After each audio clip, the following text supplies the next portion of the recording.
जय माता दी दोस्तों। हर हर महादेव। जय भोलेनाथ दोस्तों। जब हम भगवान की पूजा करते हैं और नित्य पूजा करते हैं तो हमें भगवान के बहुत सारे संकेत प्राप्त होते हैं। कुछ संकेतों को हम समझ जाते हैं और कुछ संकेतों को हम नहीं समझ पाते हैं। तो दोस्तों, आज बात करेंगे कुछ ऐसे व्यक्तियों के बारे में जिनके दिए में फूल बनना शुरू हो जाता है या जिनके दीपक में फूल बनता है। कुछ व्यक्ति ऐसे हैं जो बहुत दिनों से पूजा पाठ कर रहे होते हैं, नित्य पूजा कर रहे होते हैं, भगवान को धूप दीप अर्पित कर रहे होते हैं। तो विश्वास मानिए कि वह साधक, वह भक्त उन भक्तों से बहुत आगे निकल चुके होते हैं। उनका जो पूजा का स्तर होता है वह इतना ज्यादा बढ़ चुका होता है कि उन्हें भगवान के संकेत मिलने लगते हैं। तो पहले वह व्यक्ति हैं जिनका स्तर बहुत अधिक बढ़ चुका है। पूजा पाठ करते करते उन्हें काफी समय भी हो गया है और ऐसा नहीं है कि पहले उनकी पूजा स्वीकार नहीं होती थी। पूजा पहले भी स्वीकार होती थी, लेकिन संकेत नहीं मिलते थे। देखिए, जब दैवीय शक्तियां शुरू शुरू में अपना आशीर्वाद देना शुरू करती है तो वह गुप्त रूप से देती हैं। आप समझ ही नहीं पाएंगे कि उनका आशीर्वाद आपको मिल रहा है। आपके कार्य बनना शुरू हो जाएंगे तो आप यह भले सोच सकते हैं कि आपका लक बहुत अच्छा था, आपकी किस्मत में सब चीजें थीं, इसलिए आपको मिल गई। लेकिन ऐसा नहीं होता है।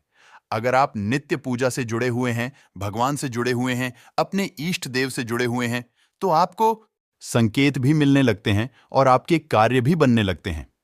तो यह पहले वह व्यक्ति होते हैं जो काफी दिनों से पूजा पाठ कर रहे होते हैं और उनके दीपक में फूल बनने लगता है। दोस्तों, दूसरे व्यक्ति वह होते हैं जो पूजा पाठ तो पहले से कर रहे थे, लेकिन उन्हें कोई संकेत नहीं मिल रहा था।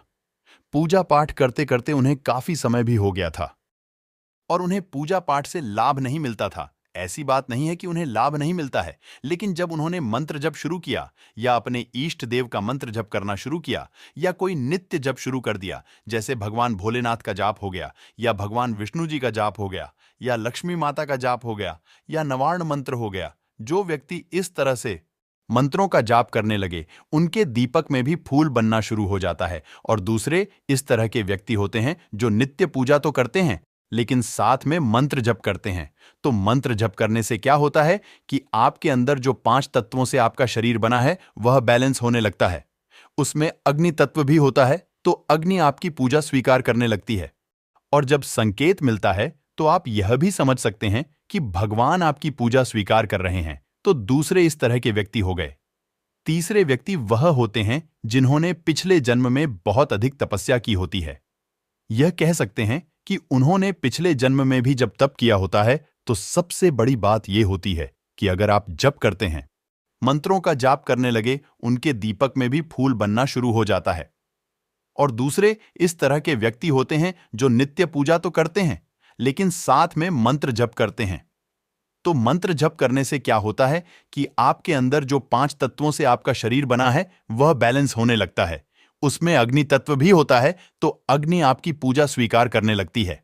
और जब संकेत मिलता है तो आप यह भी समझ सकते हैं कि भगवान आपकी पूजा स्वीकार कर रहे हैं। तो दूसरे इस तरह के व्यक्ति हो गए।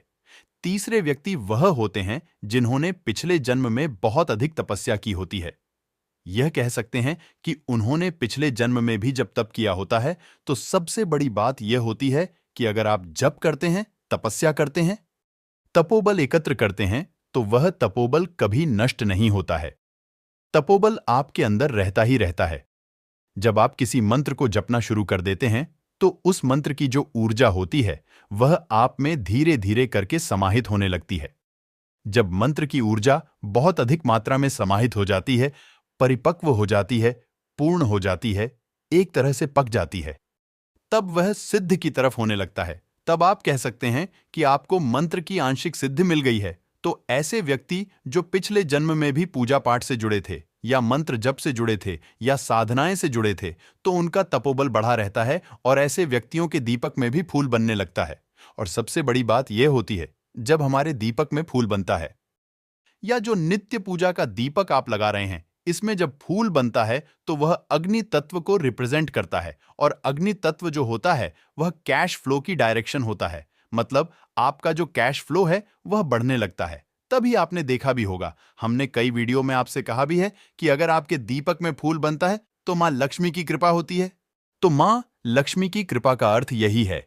अगर आप वास्तु पर जाएंगे तो जो अग्नि की दिशा होती है वह कैश फ्लो की होती है, कैश फ्लो की डायरेक्शन होती है। तो अगर आपके दीपक में फूल बनने लगता है तो कहीं ना कहीं आपको जो आर्थिक लाभ से संबंधित या धन से संबंधित लाभ होता है वह होने लगता है। तो इस तरह से आपके दीपक में फूल बनता है।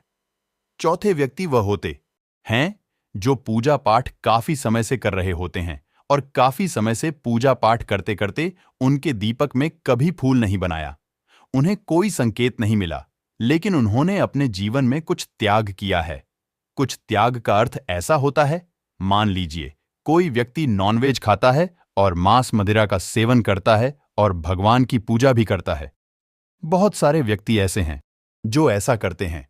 और आप यह सोचिए कि जब कोई व्यक्ति पूजा पाठ करते करते कोई चीज छोड़ देता है, जैसे मांस मदिरा का सेवन करना छोड़ दिया, उसने प्रण ले लिया कि हम यह नहीं करेंगे, तो ऐसे लोगों के दीपक में भी फूल बनना शुरू हो जाता है। क्योंकि क्या होता है, जब कोई शक्ति की आराधना करते हैं तो शक्तियां उस समय बहुत अधिक प्रसन्न हो जाती हैं।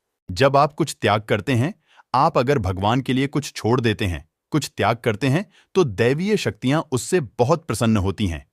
इस बात को आप महसूस करिएगा। अगर आप नॉन-वेज वगैरह खाते हैं या इस तरह से कुछ करते हैं, कुछ लोग अंडा खा लेते हैं और कहते हैं अंडा नॉन-वेज नहीं होता है। ऐसा कुछ भी नहीं है। सबसे बड़ी बात यह है, अगर आप नॉनवेज खाते हैं, एक बात मेरी समझिए कि जैसे किसी के यहां जब मृत्यु हो जाती है तो लोग शव यात्रा में जाते हैं, शव को छूते भी नहीं हैं, शमशान घाट जाते हैं और जब लौट कर आते हैं तो बाहर ही नहाते हैं और मुंह में नीम की पत्ती डालकर कुल्ला करते हैं, तब जाकर अंदर आते हैं। नहा धोकर सोचिए, जब आप उसके पास से निकलते हैं तब आप अपने आप को इतना अपवित्र महसूस करते हैं। अगर आप मांस मदिरा खाएंगे तो सोचो आप अपने आप को कितना अपवित्र कर रहे हैं। बहुत सारे लोग हैं जो सोचते हैं हम खाते हैं, हमारे जीवन में कभी कुछ नहीं होता है।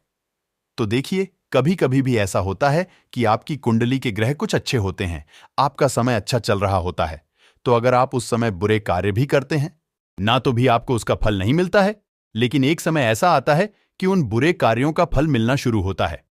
तो आप हीरो से जीरो कब बन जाते हैं आपको पता ही नहीं चलता है। तो इस तरह के व्यक्तियों के दीपक में भी फूल बनने लगता है। अब ऐसे व्यक्तियों के बारे में बात करेंगे जिनका हृदय बहुत कोमल होता है। बहुत कोमल का अर्थ यह है कि अगर उनके पैरों तले कोई चींटी भी आ जाती है तो उन्हें बहुत दर्द महसूस होता है। जिन्हें प्रकृति से प्यार होता है, जो दूसरों के दुख को अपना दुख समझते हैं, जिन्हें आंखों में आंसू आ जाते हैं। अगर वह किसी की आंखों में आंसू देखते हैं, जो जल्दी भावुक हो जाते हैं या जिनके अंदर भावनाएं बहुत होती हैं, तो ऐसे लोग अगर पूजा पाठ करते हैं, भगवान को नित्य दीपक जलाते हैं, तो उनके दीपक में भी फूल बनना शुरू हो जाता है। देखें क्या होता है, जो शक्तियां होती हैं, जो दैवीय शक्तियां होती हैं, वह आपके मन को पड़ती है। इस बात का ध्यान रखिएगा, अगर आप दिनचर्या में बुरे हैं, पूरे दिन आप बुराई करते रहते हैं, पूरे दिन आप गलत बोलते रहते हैं, गालियां देते रहते हैं और पूजा में बैठकर अच्छा अच्छा इस सोचेंगे, तो शक्तियों को तुरंत पता चल जाता है, क्योंकि जो दैवीय शक्तियां होती हैं वह केवल पूजा के समय ही आपके पास नहीं आती हैं। जब आप उनको पूजने लगते हैं, उन्हें भोग देने लगते हैं, उनकी पूजा करने लगते हैं, तो सोच रूप से आपके साथ ही रहने लगती हैं। जब वह देखती हैं कि आप गाली दे रहे हैं, आप लोगों का बुरा कर रहे हैं, तो ऐसे समय में आपके दीपक में फूल नहीं बनता है और वह दैवीय शक्तियां कहीं ना कहीं आपसे रुष्ट भी हो जाती हैं।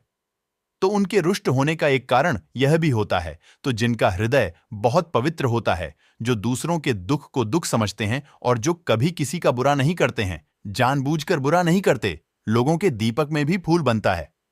तो आज हमने कुछ ऐसे लोगों की बात की जिनके दीपक में फूल बनता है और यह फूल नित्य पूजा में बने, उसे ही फूल समझिए।